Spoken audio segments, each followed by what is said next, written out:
Здравствуйте, друзья! С вами снова я. Меня с детства очень интересовала тема кораблей-призраков, и я решила сделать видео об этом, потому что нас попросил наш активный подписчик Дима Шестак. Я собрала несколько историй о кораблях-призраках. Вы не поверите, но некоторые моменты даже меня удивили. Давайте удивляться дальше.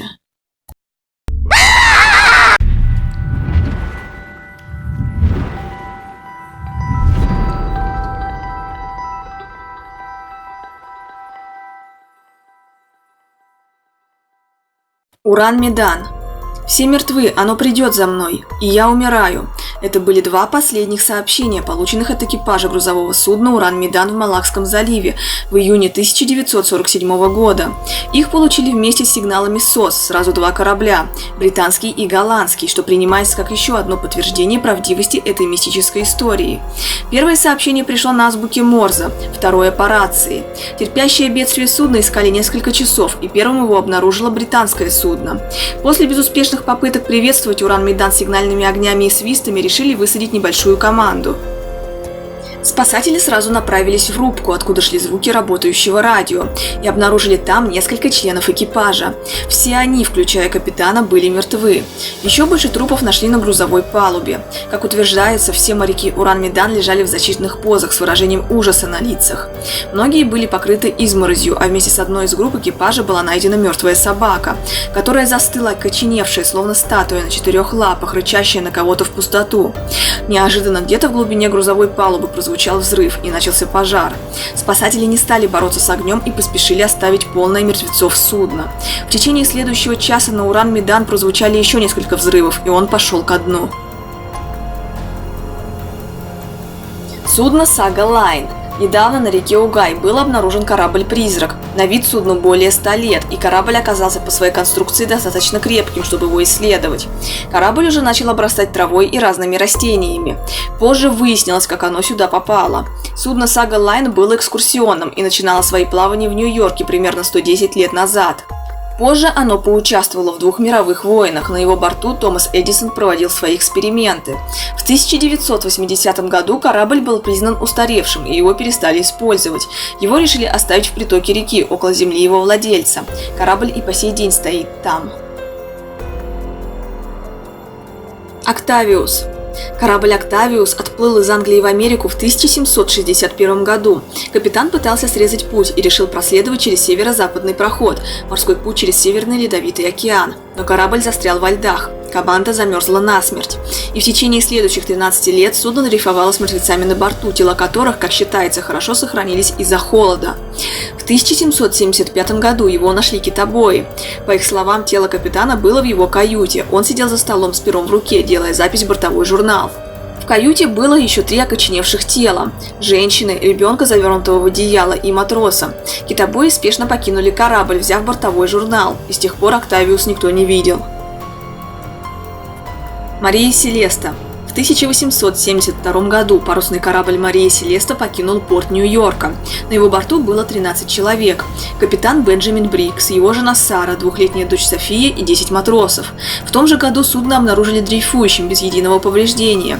Людей на борту не было, но все вещи экипажа были на своих местах. В капитанской каюте стояла шкатулка с драгоценностями его жены и ее же швейная машинка с неоконченным шитьем. Казалось, как будто люди просто ненадолго отошли. Единственное, исчезла одна шлюпка. Судьба людей так и осталась загадкой.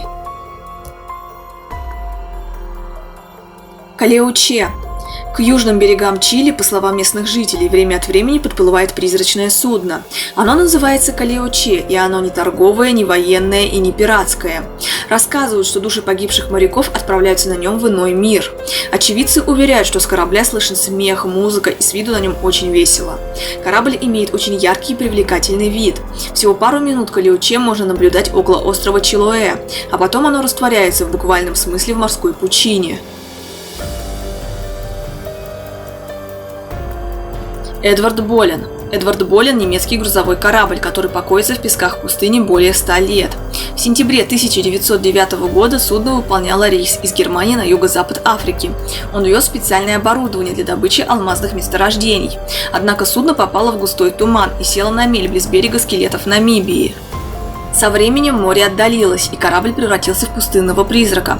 Вытащить корабль из песков не удалось. Стальной трос при буксировке Эдварда Боллина, пришедшим на помощь суднам, лопнул. Команда пережила аварию благополучно и была эвакуирована. В настоящее время останки корабля лежат в нескольких сотнях метров от береговой линии. Отныне Эдвард Боллин символизирует безлюдное побережье этой страны. Летучий голландец. Очень много фильмов сняли про этот корабль. «Пираты Карибского моря» – один из них, где в образе обезумевшего капитана летучего голландца выступил Дэвид Джонс, у которого были щупальца вместо бороды. Если вы фанат этого фильма, пишите в комментариях. На самом деле капитана звали Филипп ван дер Декен. «Летучий голландец» является самым известным кораблем-призраком. Впервые судно упоминалось в книге «Путешествие к гавани Ботани» Джорджа Берингтона в 1770-е годы. Исходя из истории, летучий голландец был кораблем из Амстердама. Когда начался шторм около мыса Доброй Надежды, корабль плыл в Ост-Индию. Ван дер Декен, полной решимости продолжить путешествие, сошел с ума. Затем убил одного из своих помощников и поклялся пересечь мыс. Несмотря на все усилия, судно потонуло, и, согласно легенде, Ван дер Декен и призрачный корабль обречены вечно скитаться по морям. Леди Лавибонд. 13 февраля 1748 года только что поженившиеся Саймон Рид и Аннет отправились в свадебное путешествие из Великобритании в Португалию на принадлежащем Риде судне «Леди Лавибонд». Еще до выхода в море Джон Риверс, первый помощник Рида, влюбился в жену капитана и теперь сходил с ума от ревности. У Риверса начались припадки гнева. Однажды он сорвался на рулевого и, потеряв самообладание, убил его. Затем Риверс взял управление кораблем в свои руки и направил его на пески Гудвина, печально известную отмель в проливе Ла-Манш. Судно потерпело крушение, и никто не спасся. В 1848 году, спустя 100 лет после описанных трагических событий, местные рыбаки видели, как на песках Гудвина разбился парусник. На место крушения были направлены спасательные лодки, но никакого судна не обнаружили.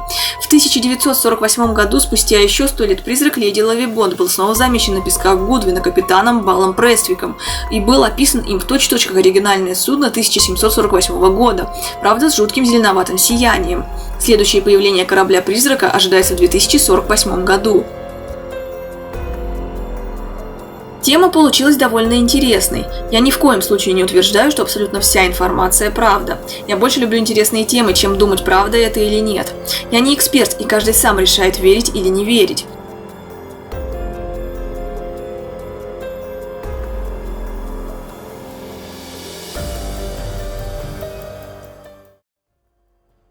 Наше следующее видео будет о человеке, на которого напал дьявол, и ему с трудом удалось выжить. Там все эксперты паранормального рассказывают свое мнение о случившемся. Надеюсь, это видео вам понравится, как и мне. На этом я с вами прощаюсь. Всем пока!